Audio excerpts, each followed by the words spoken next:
NIM 210300108 dari PTNC. Di sini saya akan menjelaskan tentang biosintesis telur pada mata kuliah produksi ternak unggas yang diampu oleh Ibu Tati Benisari, SPT MPT. Di sini saya akan menjelaskan yang pertama ada sintesis yolk atau kuning telur. Yolk tersusun dari kurang lebih 50% air dan juga 50% lagi adalah protein dan juga lipid dengan perbandingan 1:2. Lipid dalam yolk berbentuk lipoprotein. Padatan yolk mengandung fosfoprotein yang juga biasanya disebut fosfatin, lipoprotein, dan juga ada lipofetialin atau kolesterol baik. Karbohidrat yolk adalah polisakarida dalam bentuk monosglukosamin. Pembentukan pada sintesis komponen yolk atau phytalogenesis berlangsung di dalam hati di bawah koordinasi hormon-hormon gonadotropin dan juga steroid. Pembentukan sel telur atau ovum pada ovarium yang tetap berlangsung selama 1 periode bertelur. Proses pembentukan ovum dipengaruhi oleh kerja hormon gonadotropin yang diproduksi oleh kelenjar hipofisa anterior yang berpusat di dalam hipotalamus.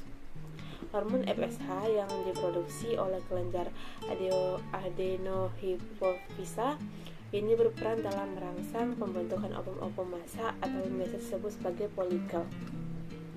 Folikel yang sedang dalam perkembangan ini akan mengeluarkan estrogen. Estrogen sendiri merupakan senyawa steroid yang dihasilkan oleh sel TK interna dan juga granulosa yang berfungsi untuk pembentukan yolk, albumin, dan juga cangkang telur. Kemudian kita masuk ke dalam sintesis yang kedua, ada sintesis albumin. Di dalam sintesis albumin ini terdapat protein albumin yang terdiri dari ovalbumin 54%, opotransferin 13%, opomucin 11%, opoglobulin 8%, lisosim 3,5%, opomucin 1,5-3%.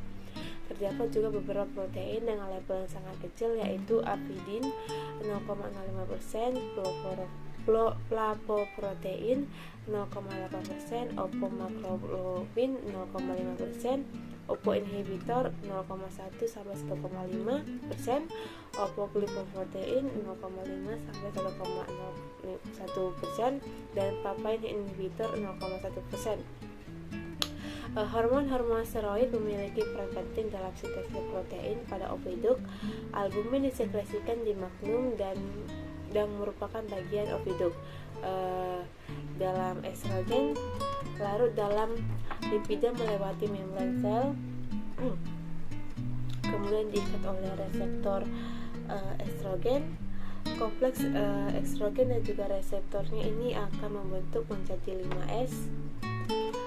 Dan kemudian bentuk ini akan membawa kedua pesan ini masuk ke dalam nukleus sel, dan ini akan berinteraksi dengan kromosom menyebabkan gen tertentu terbentuk menjadi mRNA atau messenger RNA, dan kemudian mRNA ini akan meninggalkan nukleus menuju ribosom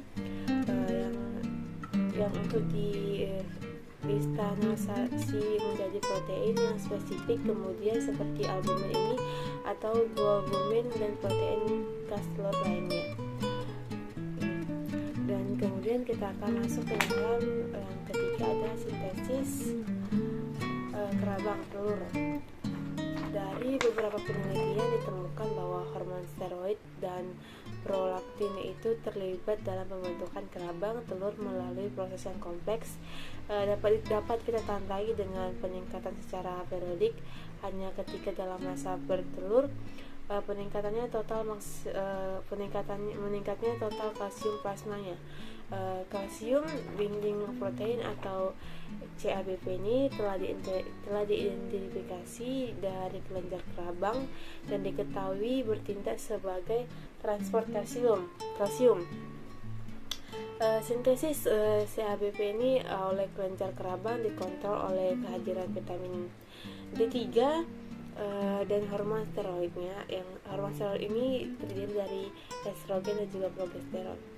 Pada plasma darah terdapat Ca++ yang akan ditransfer ke mukosa sel dan kelenjar kelabang melalui CABP. Hasil ikatan yang terbentuk antara CO2 dan H2O ini pada mukosa ini terjadi ada hasilnya HCO3-. Ca++ ini meningkat HCO3- ini menghasilkan CO3 yang merupakan zat kapur pada cangkang. Baiklah, sekian penjelasan dari saya. Apa ada yang berkurang, saya mohon maaf. Terima kasih.